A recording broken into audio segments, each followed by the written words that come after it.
자, 요한복음을 제가 시작하면서 몇 차례 말씀을 드린 바가 있습니다.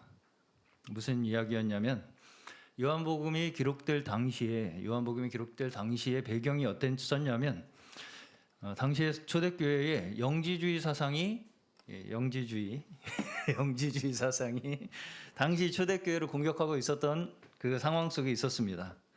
그러한 배경 속에서 이 요한은 예수 그리스도의 하나님 되심, 예수 그리스도께서 곧 하나님이시다라는 것을 증거하기 위해서, 분명하게 증거하기 위해서 기록하는 것이 바로 요한복음입니다.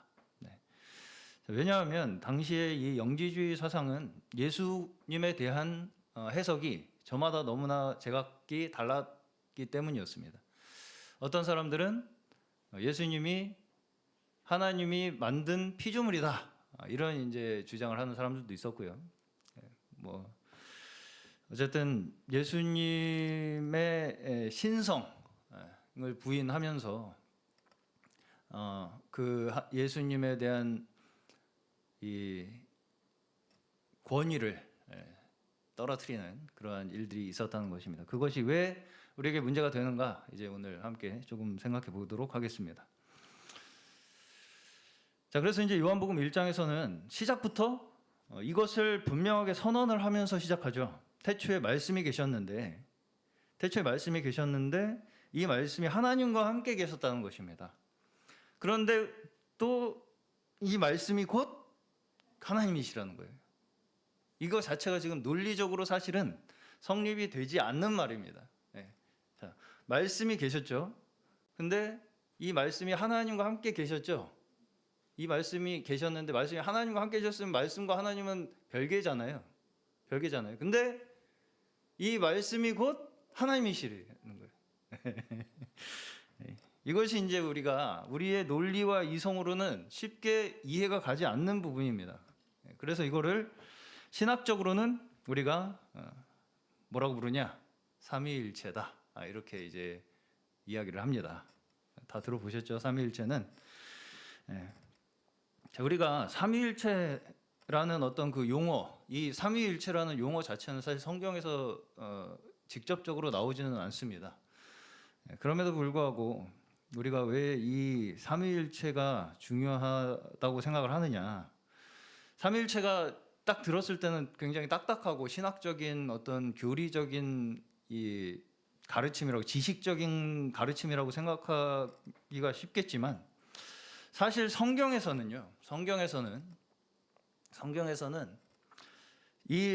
성경이 어쨌든 결국 우리에게 설명하시고자 하는 바는 이 세상에서 어떤 일이 우리에게 벌어지고 있는가를 우리에게 설명하시는 것이 아니겠습니까? 이 세상에서 우리에게 벌어지고 있는 이 일들을 무엇으로 결국은 성경에서는 설명하고 계시냐? 이 삼위일체로 설명하고 계시는 것입니다. 자, 우리의 좁은 시각으로 봤을 때는 이 세상이 다 서로 각자가 떨어져 있는 걸로 보이잖아요. 자, 저와 이 물은 별개죠. 마시면 하나가 되나요? 다시 화장실 가면 별개가 되나요? 어쨌든 이 모든 만물들이 우리는 이것이 이제 과학적으로 들어갔을 때는 모든 분자들도 다 각자 떨어져 있다. 별개로 자기 맘대로 움직인다. 이렇게까지 이제 생각을 하는 것이 우리 좁은 시각을 가진 사람들의 관점입니다.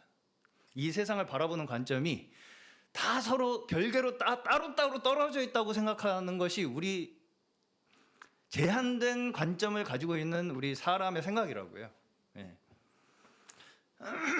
자, 근데 성경에서는 뭐라고 말씀하시냐면 이 모든 만물의 근원에 삼위일체 하나님께서 계신다는 거예요. 이 모든 만물의 근원에 삼위일체 하나님께서 계시고 이 모든 만물이 창조된 것이 삼위일체 하나님의 본성에 의해서 창조되었다. 이렇게 말씀을 하시는 것이 성경의 관점입니다.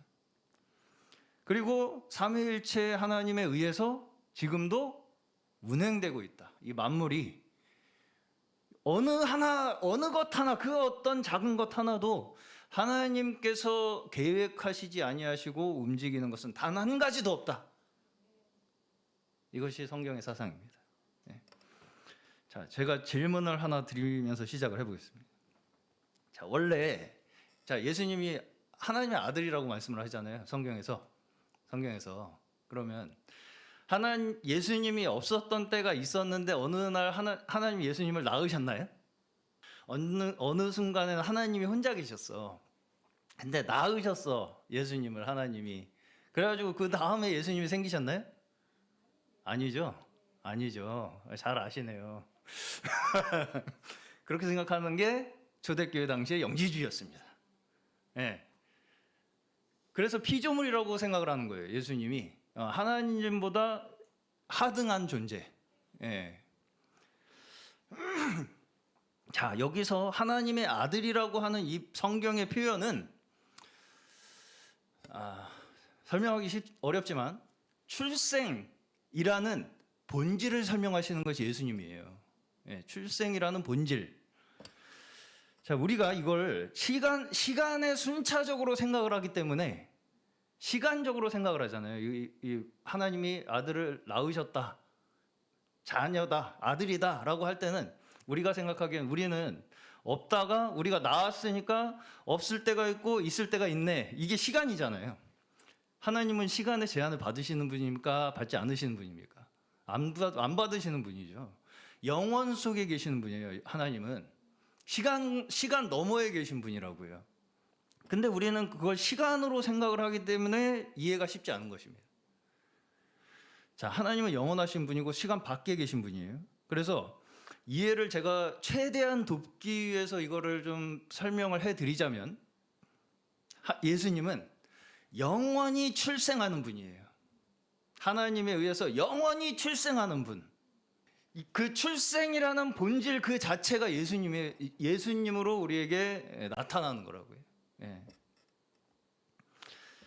그리고 이제 성부와 성자에 의해서, 성경에 의하면 성부와 성자, 아버지 하나님과 아들 하나님에 의해서 성령이 보내집니다. 우리에게 이 세상에 일을 하시러 보내져요. 네. 자, 근데 이것이 어떤 시간 순차적으로 일어나는 사건이 아니라 하나님이 계셨고 하나님에 의해서 아들이 만들어졌고 하나님과 아들에 의해서 성령이 나와서 성령이 어느 순간부터 일을 하기 시작하셨다. 이렇게 시간적으로 그렇게 순서대로 일어난 일이 아니라 이 자체가 창세 전부터 이 삼위 하나님께서 그렇게 하기로 작정을 하셨다는 거예요. 이거 잘 이해하셔야 됩니다. 이게 우리 신앙의 굉장히 핵심적인 본질이에요. 네. 이것을 시간 순차적으로 해석을 하려고 노력을 했던 사람들이 영지주의자들이었어요. 네. 그래서 어느 순간에는 예수님이 없었고 어느 순간에는 성령님이 안 계셨어. 네. 이런 식으로 이제 이 세상을 바라보는 이러한 관점들이 다 그 당시에 있었던 영지주의적 관점이었습니다. 그래서 이제 점점 열등한 존재로 이렇게 인식을 했던 거죠. 자, 어느 시대에는 성부만 일하시고, 어느 시대에는 성자만 일하시고, 어느 시대에는 성령만 일하신 때가 있었겠습니까? 창조에서부터 성부, 성자, 성령님의 작정에 의해서 이루어진 일이에요. 네. 영원 전에 성부, 성자, 성령님 삼위 하나님의 작정에 의해서 우리가 여기에 지금 존재하게 된 것이라고. 그 예정함에 의해서 이 모든 세계가 지금 운행되어 나가고 있다. 그것이 우리 기독교의 핵심적인 가르침입니다. 핵심적인 가르침이에요. 아주 중요한 핵심적인 가르침. 자, 제가 한 가지 더 여쭤보겠습니다. 천국에 가면 하나님 몇 분 계실까요? 한 분 계신다. 두 분 계신다. 세 분 계신다.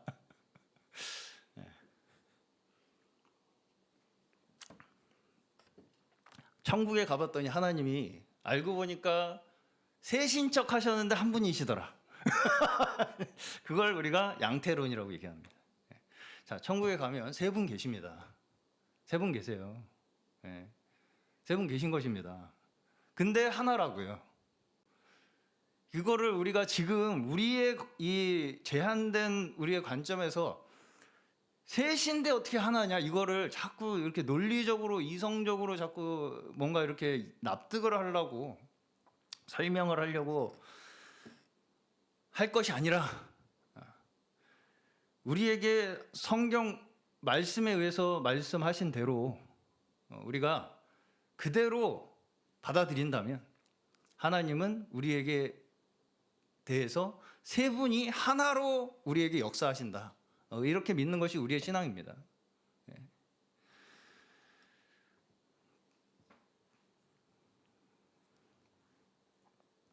자, 근데 이것이 사실 현실에서도요.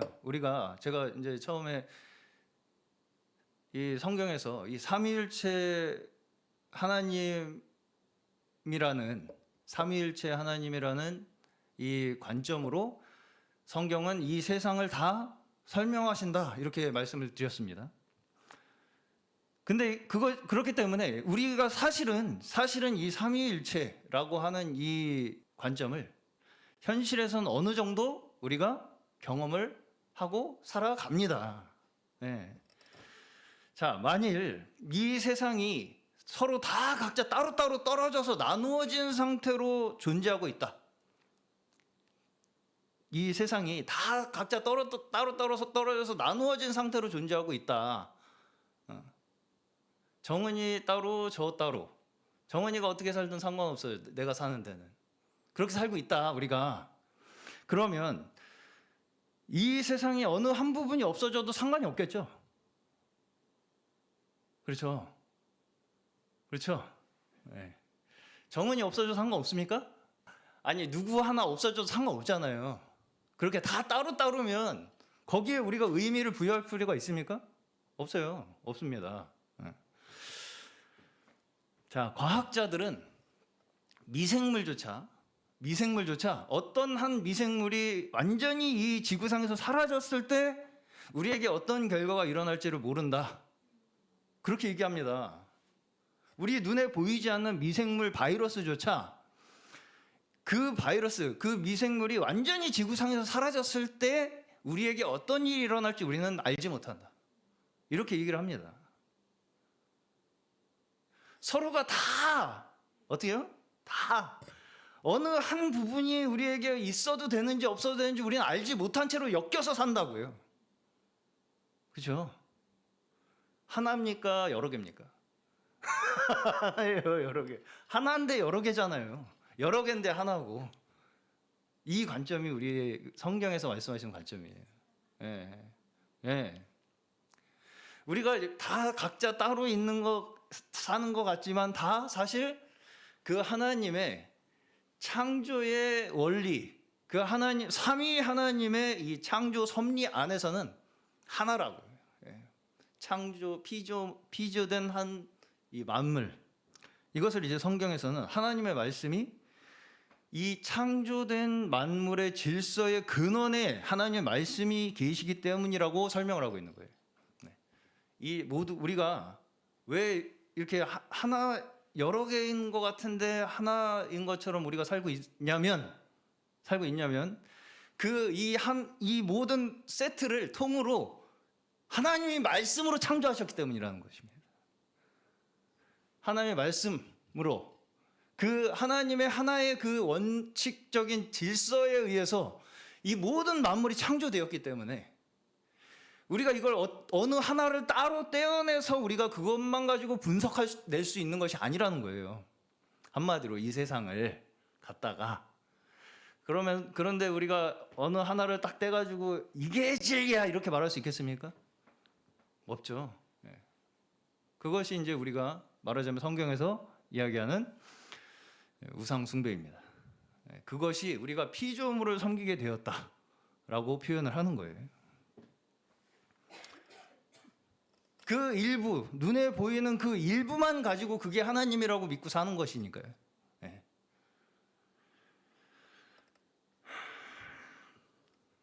자, 근본적으로 하나님 앞에서 아무리 하찮게 보이는 피조물이라 할지라도 우리가 뭐가 더 중요하다, 뭐가 덜 중요하다, 우리가 판단할 수 있겠습니까? 네, 없다는 것입니다. 없다는 거예요. 네. 우리의 좁은 관점으로, 시각으로 이게 더 중요한 거야, 이게. 이거는 별거 아니야, 이건 별거 아니고. 그런 판단을 내리려고 하는 그 자체가 내가 곧 하나님이 되겠다는 것입니다. 교만이에요, 그게. 결국은. 왜냐하면 그 질서를 하나님께서 세우셨기 때문이에요. 그 모든 질서를 하나님께서 세우시고 지금도 그 질서를 하나님께서 성령에 의해서 운행하고 계시기 때문입니다. 자, 근데 이제 그 질서 안에 순서는 있습니다. 그 질서 안에 순서는 있어요. 그 중에서 하나님의 권위를 위임받은 피조물이 있습니다. 누구예요? 사람이죠. 사람이에요. 자, 다시 말해서 성부, 성자, 성령 하나님께서 창세전에 이 모든 이 만물을 통해서 이루시고자 하는 우리를 사람을 통해서 이 모든 만물을 구속하시기 위한 이 작정을 창세전에 이미 삼위 하나님의 차원에서 끝내셨다는 거예요.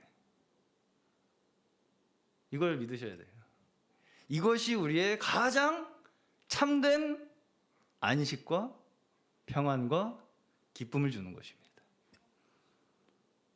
하나님 차원의 작정은 실패할 수도 있습니까? 완성입니까? 네.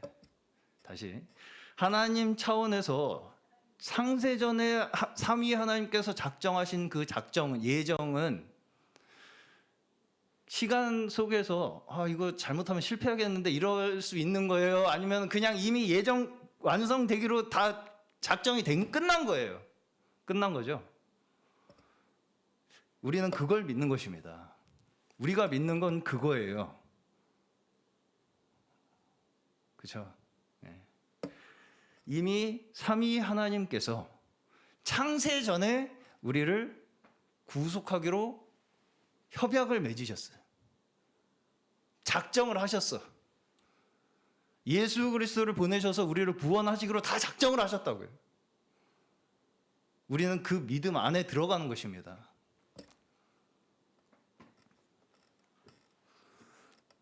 그래서 우리를 하나님의 형상과 모양으로 지으셔서 이 세상에 창조하신 거예요. 두신 거예요.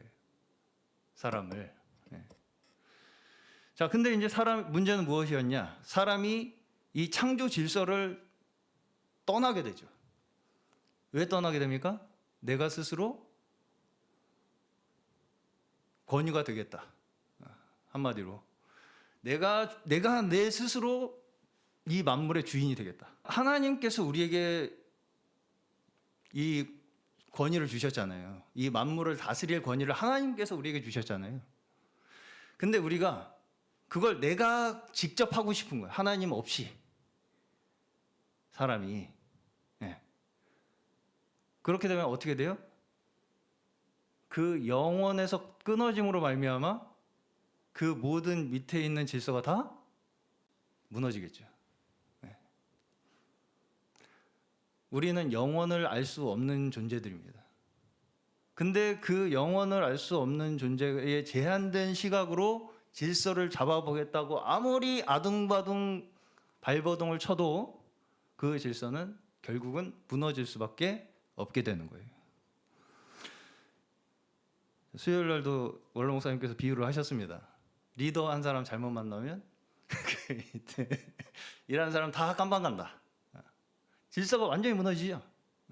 한 사람 위에 한 사람이 잘못하니까 밑에가 다 무너지잖아요. 그 체계가, 질서가. 똑같은 것입니다. 말하자면 인간이 세상 만물에 대하여 그런 위치를 가졌던 거예요. 근데 어떻게 됐어요? 쿠데타를 일으킨 거지. 정치적인 발언은 아니지만 내란을 일으킨 겁니다. 내란을 일으켜서 그 밑에 사람들이 다 밑에 이제 그 우리가 다스려야 할 이 만물이 다 방황하게 된 거예요. 갈 길을 잃어버리고.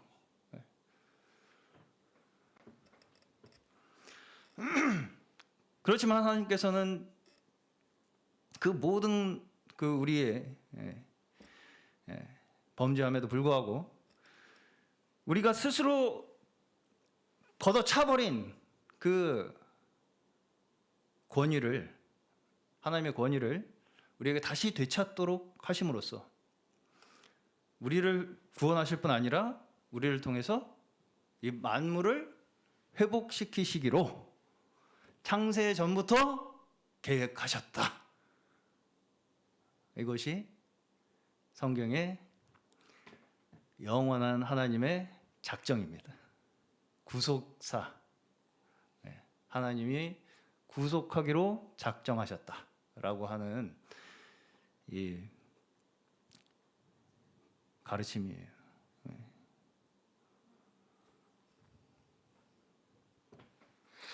하나님께서는 시간 너머에 계신 분이시기 때문에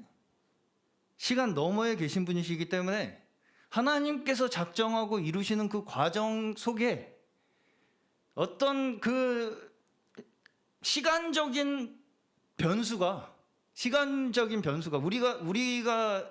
우리의 차원에서는 내가 이거를 하기로 했어. 근데 하다 보니까 안 되네? 라고 하는 그런 변수가 하나님께는 없다는 것입니다. 왜? 하나님은 시간 위에 계시는 분이시기 때문에. 그렇기 때문에 하나님의 이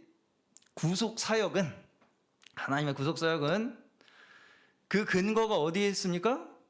하나님의 영원하심과 신실하심에 있으신 거예요.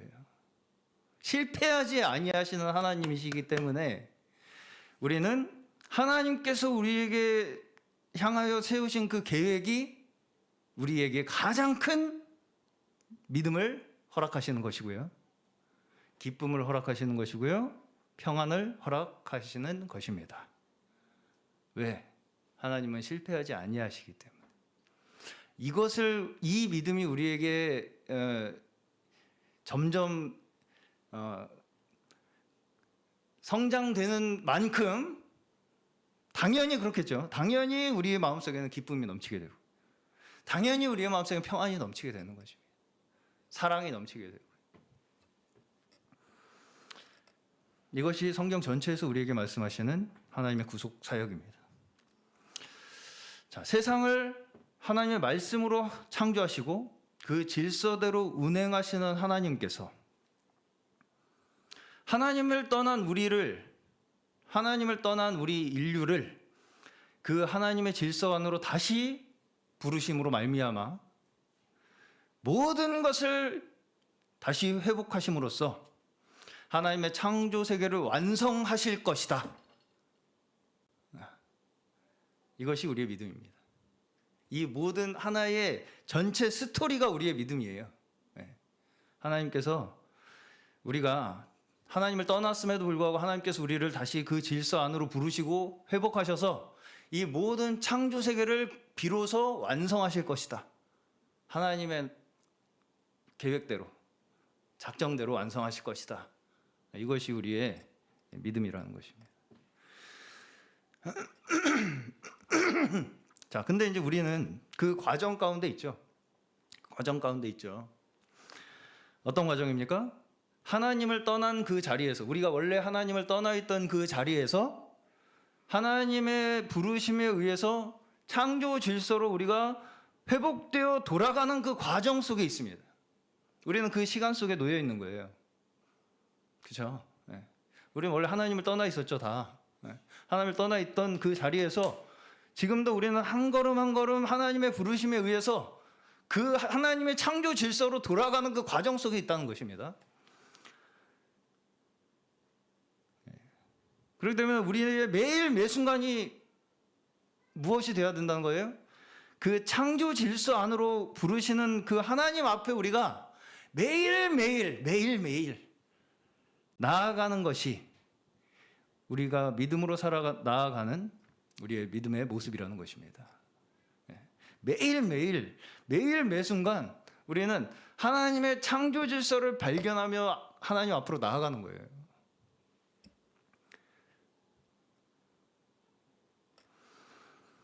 자, 그럼에도 불구하고 우리가 매일매일 하나님의 음성에 순종하며 매일매일 그 앞에 나아가는 것이 그렇게 쉽지 않습니다. 왜냐하면 우리 눈앞에 보이는 여전히 우리의 제한된 시각으로 보이는 이 세상의 현실 때문이에요.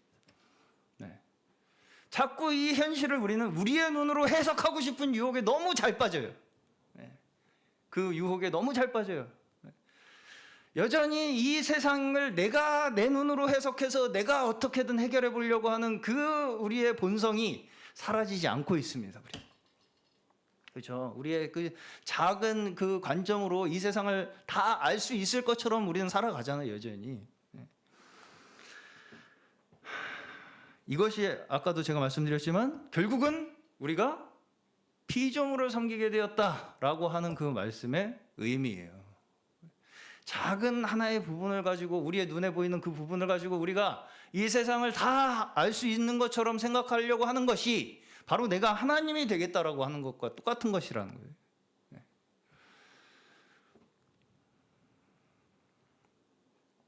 그것이 바로 우상숭배라는 것입니다.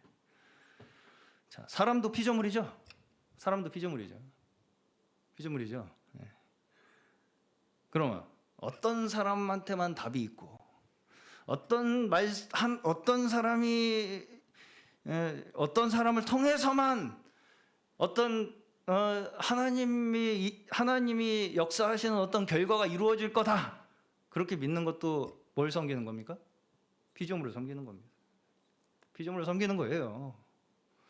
그 사람한테만 답이 있어. 그 사람한테만 가야 답이 있고 그 사람 말을 들어야 이 세상을 다 우리가 이해할 수 있어서 그 사람을 통해서만 하나님의 일이 이루어질 거라고 믿는 그것 또한 우리가 눈에 보이는 피조물을 섬기는 것과 똑같은 것이라는 것입니다.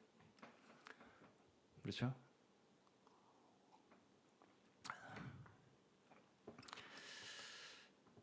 히브리서에서 11장에서 보시면 믿음은 보이지 않는 것을 소망하는 것이다 이렇게 말씀을 합니다. 그렇죠? 믿음은 보이지 않는 것을 우리가 바라는 것이다. 보이는 것을 누가 소망하겠냐? 로마서에서 그렇게 말씀하시죠.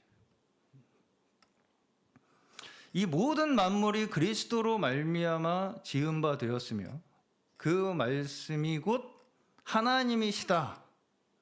이것을 우리에게 누가 가르치십니까? 자, 모든 만물이 그리스도로 말미암아 지은 바 되었죠. 근데 그 말씀이 곧 하나님이시죠. 이걸 우리에게 누가 가르쳐 주세요? 성령께서 가르쳐 주세요. 그래서 우리는 뭘 얻게 돼요? 믿음을 얻게 되는 것입니다. 이 세상 만물이 그리스도로 말미암아 지은 바 된 이 만물이 결국은 하나님의 말씀에 의해서 창조되었다는 것을 성령께서 우리에게 가르치신 바 됨으로 말미암아 우리에게 믿음이 주어지는 것입니다. 자, 요한복음 1장에서는 예수님을 소개하기 위해서 세례 요한이 등장합니다. 세례 요한은 구약이 그 한 사람으로 말미암아서 완전히 요약 압축된 인물이 세례 요한입니다. 스스로 물로 세례를 주기 위해 왔다 이렇게 소개합니다. 세례 요한이. 그렇죠? 물로 세례를 준다는 것은 우리가 죄인임을 깨닫도록 하는 것이 물로 세례를 준다는 말씀의 의미예요. 우리가 죄인이라는 것을 깨닫도록 하는 역사. 자, 구약은 마지막에 결국은 어떻게 끝납니까? 이스라엘의 실패로 끝나죠. 말라기에 보시면 이스라엘은 결국 실패하는 것처럼 끝납니다. 그렇죠? 네. 그럼에도 불구하고 그 실패, 이스라엘이 구약의 모든 역사의 결과로 실패한 것처럼 보이는 그 배경 속에서 하나님의 역사가 완전히 이 예수 그리스도로 말미암아 완성되는 그 구원의 역사가 이루어지는 것입니다. 이것을 우리가 잘 볼 수 있어야 돼요. 안 그러면 너는 잘못했고 나는 잘했고로 자꾸 가게 됩니다. 우리 모두가 다 그 어둠 속에서 건져진 자들입니다. 나는 이스라엘처럼 안 그랬을 텐데 이런 식으로 생각하라고 그 말씀이 써 있는 게 아니에요. 그렇겠죠. 내가 이스라엘 사람들이었으면 나는 안 그랬을 텐데 안 그랬겠습니까?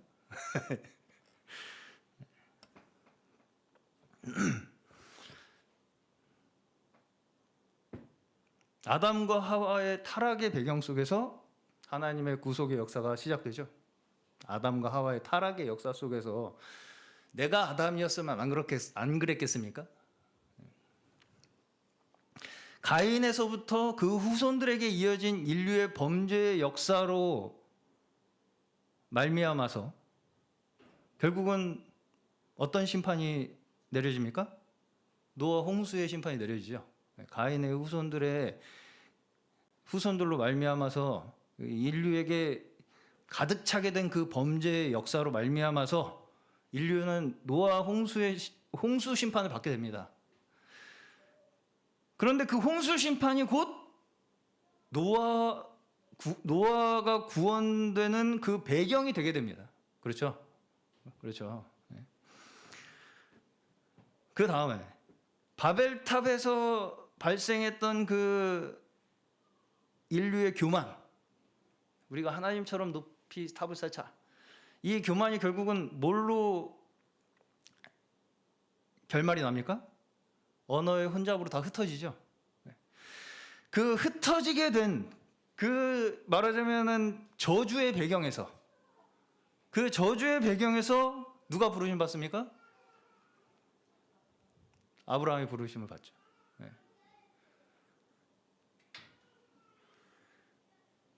자, 이 모든 이 역사적인 사건들을 볼 때 다 하나님의 구원을 우리에게 증거하시기 위해서 그 배경이 깔리죠. 그거를 우리가 나 같으면 안 그랬을 텐데로 그렇게 생각하라고 우리 말씀을 우리에게 주시는 것이 아니라 그 모든 어두운 상황 가운데 하나님께서 어떻게 우리를 구원하고 계시는가를 우리에게 증거하시기 위해서 말씀하시는 것입니다. 이걸 잘 이해를 하시기를 바랍니다. 어떤 상황도 우리는 우리 눈에 보이는 대로 이분법적으로 나눔으로써 문제를 해결할 수 없습니다. 걔네 왜 그랬어? 가인 왜 그랬어? 이걸로 문제 해결이 안 된다고요. 그 저주의 상황 속에서 하나님께서 우리를 어떻게 구원하셨는가를 봐야죠. 여전히 우리는 다 그런 배경 속에서 여전히 또 지금도 살고 있습니다. 그렇죠. 그 말하자면 그때 그 암울했던 그 어두웠던 그 배경들, 지금도 여전히 어둡고 혼란스러운 이 배경들, 이것과 우리가 완전히 분리되어서 살 수 있습니까? 없죠. 이거는 하나님이고 이거는 세상이고 이거를 우리가 분리해가지고 나는 이쪽에서만 살 거야 해가지고 살 수 있냐고요. 우리가 이 세상을 그렇게 해서 스스로를 구원할 수 있겠냐고요. 우리가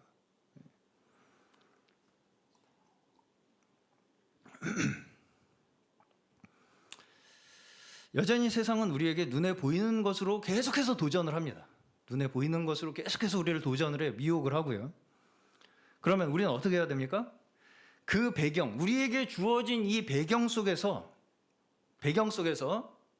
믿음의 눈으로 하나님의 구원하심을 매일매일 바라보며 나아가는 것입니다. 하나님의 구원하심을 매일매일 바라보며 한 걸음 한 걸음을 나아가는 거예요. 이 배경 속에서. 우리가 우리의 눈에 보기에 마음에 안 드는 이 상황 속에서 한 걸음 한 걸음 하나님께서 우리를 구원하시는 하나님이심을 믿음으로 나아가는 것입니다. 우리의 매일이 노아의 때이죠. 맞습니까? 우리의 매일매일이 노아의 때죠. 노아의 때와 같습니다. 노아의 때만 노아의 때가 아니고요. 지금도 노아의 때입니다. 매일매일이 바벨탑의 혼돈의 상황들입니다. 그렇죠? 그렇습니까? 네. 매일매일 우리는 노아의 그 심판의 시대에 살고 있고요. 매일매일이 바벨탑의 그 혼돈의 시대에 살고 있고요. 매일매일이 출애굽의 상황 속에서 살고 있는 것이 우리의 인생입니다. 네. 걔네들은 왜 그랬어가 아니고요. 우리도 그 상황 속에서 살고 있고, 지금 이 상황 속에서 하나님께서는 우리를 매일매일 구원해 내시는 그 증거를 우리에게 나타내어 보여주고 계신다고. 그럼 우리는 그 구원하시는 하나님을 매일매일 하루하루 쫓아가며 살아 나아가는 것입니다. 그렇죠. 네. 세상이 왜 이러냐? 세상이 왜 이러냐? 테스 형한테 아무리 물어봐도 테스 형도 몰라요. 그렇죠. 테스 형이 압니까? 세상이 왜 이런지. 테스 형도 사람인데. 원래 세상은 그렇습니다. 자, 원래 세상은 그래요. 성경에 의하면요, 원래 세상은 그렇습니다. 세상이 왜 이러냐고 테스 형한테 물어볼 게 아니고요. 그것이 하나님께서 우리를 이 세상에서 구속하시는 방법이에요. 무슨 말씀인지 가십니까? 이 어둡고 혼란스럽고 죄악되고 타락한 이 세상에서 하나님이 우리를 구속하시는 방법이라고, 이게. 왜 그러냐가 아니라, 너 왜 그래? 나 같으면 안 그랬을 텐데가 아니라, 그 가운데서 매일매일 하나님께서 우리를 구원해 나가시는 그 하나님의 역사를, 하나님의 열심을 우리는 매일매일 믿음으로 바라보며 나아가는 것입니다. 그것을 우리의 삶으로, 그렇죠? 우리의 삶으로 증거하며 살아나가는 것이 하나님께서 우리를 이곳에 부르신 목적입니다. 아브라함과 같이요. 모세와 같이요. 네. 그들도 결국은 그 모든 인생이 맞춰졌을 때 그의 인생이 믿음으로 인정이 된 것입니다. 그렇죠? 네. 우리도 이 결말이 어떻게 날지 우리도 알지 못합니다. 우리의 인생이 그저 매일매일 하루하루를 그 믿음에 의해서 살아나갈 뿐이에요. 그렇지 않습니까? 그렇잖아요. 그렇죠.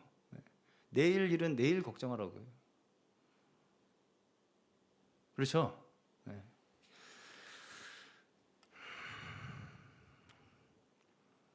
자, 어렵고 혼란스럽고 힘들어야지 이야기가 만들어집니다.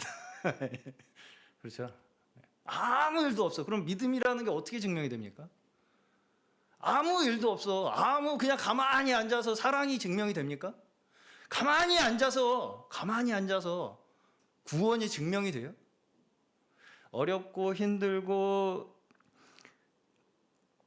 혼란스럽기 때문에 거기서 이야기가 만들어지는 것입니다. 그렇게 만들어주시는 거예요. 하나님께서 우리를 이 세상 속에서. 그렇죠? 그렇죠. 우리는 믿음이 있으면 어려움이 다 없어지고 우리 인생에서 모든 혼란이 다 사라지고 아주 편하게 그냥 살 수 있을 것이라고 생각합니다. 그런 걸 기대를 해, 믿음이라는 걸 가지고. 결코 그렇게 되지 않습니다. 오히려 어둠 속에서 믿음이 빛을 발한다는 것을 우리는 기억해야 됩니다. 어둠 속에서 믿음이 빛을 발하는 거예요. 그렇죠? 고린도후서 4장 6절에서 어두운 데서 빛이 비추리라 하신 그 하나님께서 예수 그리스도의 얼굴에 있는 하나님의 영광을 아는 빛을 우리 마음에 비추셨느니라. 하나님의 영광을 아는 빛이 예수 그리스도의 얼굴에 있었다는 거예요. 그렇죠? 그것이 어두운 데서 빛을 발했다는 것입니다. 그 어두웠던 상황 속에서, 그렇죠? 여전히 우리는 혼란 속에서 살아갑니다. 우리의 인생은 어렵고 힘들어요, 계속. 사실 죄송합니다만.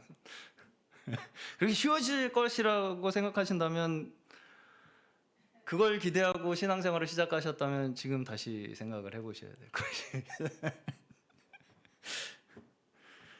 자, 쉬워진다면, 우리가 믿음 신앙생활을 하면서 쉬워지는 것은 뭐냐면 포기가 쉬워집니다. 우리에게 닥치는 문제나 시험이 쉬워지지는 결코 않습니다. 그 시험이나 문제가 절대 쉬워지지 않습니다. 네. 세상은 점점 어두워질 것이고요. 자, 제가 한 가지 충격 발언을 하겠습니다. 세상은 점점 어두워집니다. 사탄의 미혹은 점점 교모해지고 강력해집니다. 제 말이 아니고 성경의 말씀이죠.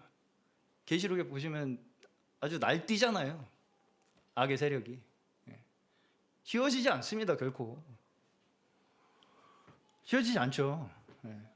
이 상황 속에서 우리에게 하나님께서 무엇을 요구하시냐면 그 상황을 믿음으로 겪어내라는 것입니다. 그렇죠.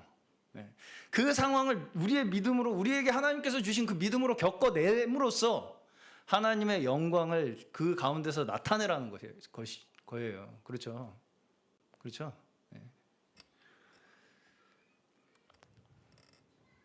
우리가 자주 하는 말 중에 참 하나만한 것이 뭐냐면, 다른 사람의 문제를 보면서 나 같으면 안 그랬을 텐데 입니다.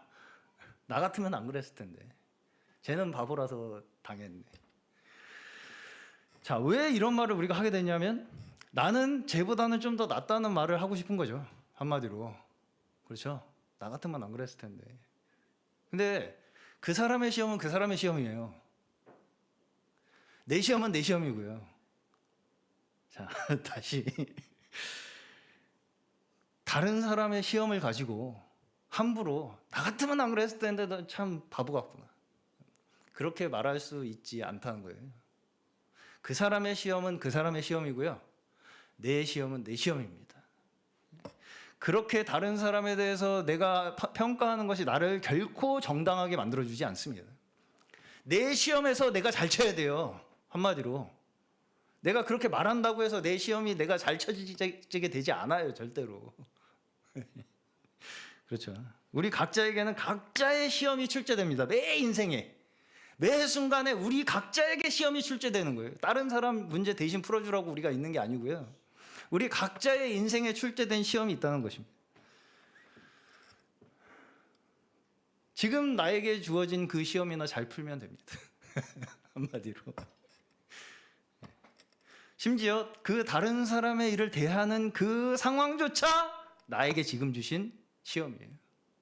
그 상황을 내가 어떻게 하나님의 마음으로, 복음의 원칙으로 바라보느냐.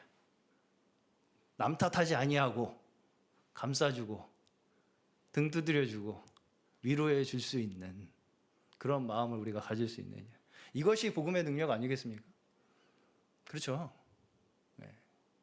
그것이 우리가 우리의 현실에 당하는 매일매일의 시험이라고요. 이것이.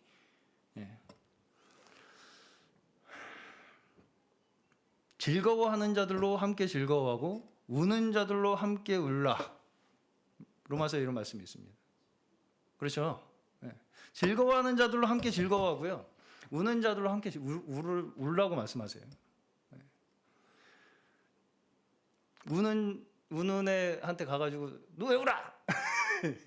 뭐가 그렇게 좋아? 그러지 말고요. 그걸 평가하고 옆에서 이렇게 말하자면은 판단을 해줘서 내가 정당해지려고 자꾸 하지 말고 그와 함께 해주라는 것입니다. 그것이 우리의 삶에서 하나님께서 나타내시고자 하는 영광이라는 거예요. 그렇죠? 마태복음 6장 34절을 보시면 내일 일을 위하여 염려하지 말라. 내일 일은 내일이 염려한대요. 내일 일은 내일이 염려해. 한날의 괴로움은 그날로 족하니라. 괜히 오지랖 부려서 염려를 땡겨 쓴다는 거예요, 우리는. 염려를 대출 받아서 써. 오지랖 부려서. 그러지 말라는 것입니다. 지금 네 앞에 닥친 그 일에 집중하고 최선을 다해서 그 일을 풀어나가라는 것입니다. 지금 네 앞에 있는 그 소자, 그 작은 사람, 그 한 사람, 그 사람한테 물 한 잔 주라는 것입니다. 그것이 지금 당장 내 앞에 놓여있는 시험이지, 얘는 지금 큰 문제 아니고 내일 내가 뭔가 큰 일을 해야 될 텐데. 염려를 땡겼어 맨날 우리는. 그렇죠? 그래가지고 내 앞에 있는 문제를 해결을 못하고 산다고 맨날. 닥친 그 문제를, 우리의 눈앞에 닥친 그 하나님께서 풀어나가라고 하신 그 시험에 항상 실패한다고요. 그래서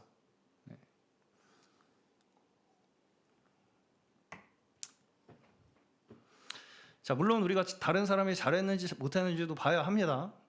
그럼에도 불구하고 거기서 자꾸 우리는 뭐만 찾아요? 나보다 못한 것만 자꾸 찾는다고요. 그러면서 뭘 자꾸 느끼고 싶어요? 나는 얘보단 나으니까 그래도 이만하면 괜찮겠지. 그러면 성장을 합니까? 못합니까? 절대 성장하지 못합니다.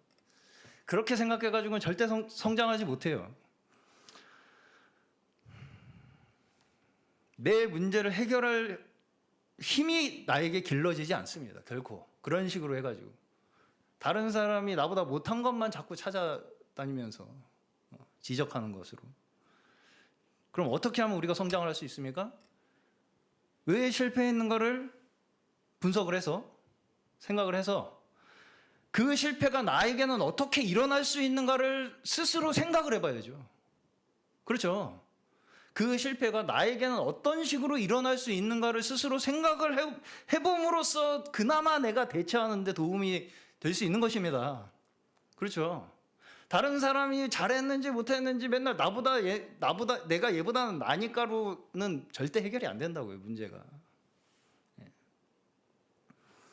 자, 그럼에도 불구하고 우리가 시험을 볼 때 필기 시험만 가지고 그 사람의 실력을 다 평가할 수 있습니까? 없습니다. 그렇죠. 실습을 항상 해봐야 되죠. 실습을 해봐야 된다고요. 맨날 말로는 세상 교회 혼자 다 세웠어. 혼자 전도는 다 했어. 하나님 혼자 다 사랑해. 그냥 혼자 하나님 사랑은 이 세상에서 최고야. 말로는. 그렇게 아무리 외쳐도 실제 내 앞에 작은 그 소자 하나를 소홀히 대하는 것은 아무 소용이 없다는 것입니다. 아무 소용이 없다는 거예요. 그렇죠. 그렇죠. 이것이 말씀이 육신이 되어 우리 가운데 오심으로써 예수께서 인생을 통해 하나님의 영광을 증거하신 의미입니다. 예수께서 육신을 입고 이 땅에 오셔서 우리와 같은 인생을 살아가신, 그럼으로써 그 인생 자체로 말미암아 하나님의 영광을 증거하셨다는 거예요. 영원하신 하나님께서, 성자 하나님께서 이 땅에 육신을 입고 오심으로써, 우리와 함께 하심으로써 하나님의 영광을 드러내셨다는 것입니다.